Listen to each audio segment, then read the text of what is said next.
माननीय मुख्यमंत्री निर्देश रे एवं डीजी साहब एवं कमिश्नर सार प्रत्येक तत्वावधान रे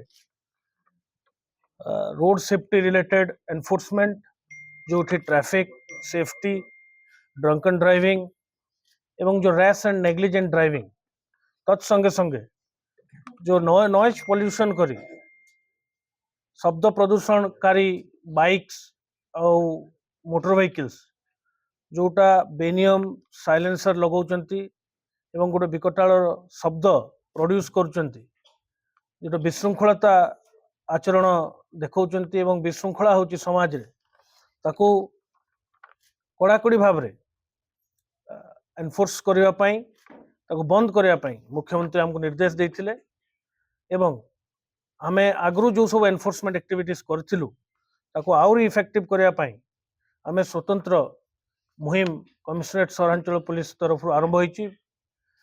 सीपी सर डायरेक्टली हमको मार्गदर्शन देउचंती एवं हमर समस्त सीनियर ऑफिसर्स एई स्पेशल ड्राइव रे इन्वॉल्व अछंती। आमे दुई तीन जिनस ऊपर फोकस करा हितला।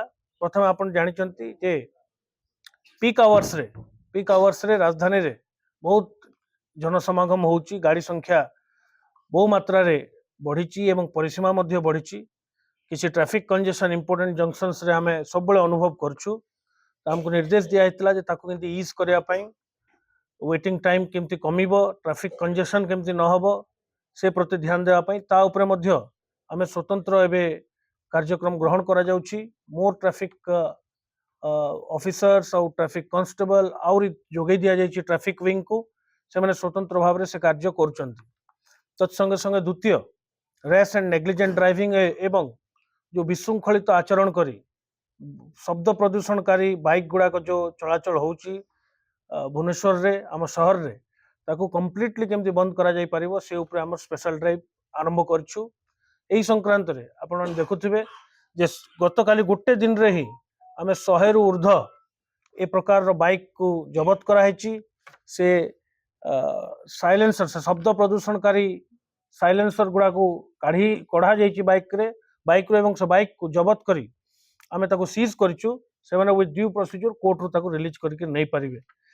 जदि आपनकु आम भिडियोटी भल लागिला तेबे आम चैनल को लाइक शेयर और सब्सक्राइब करबा को जमा भी भूलंतु नहीं।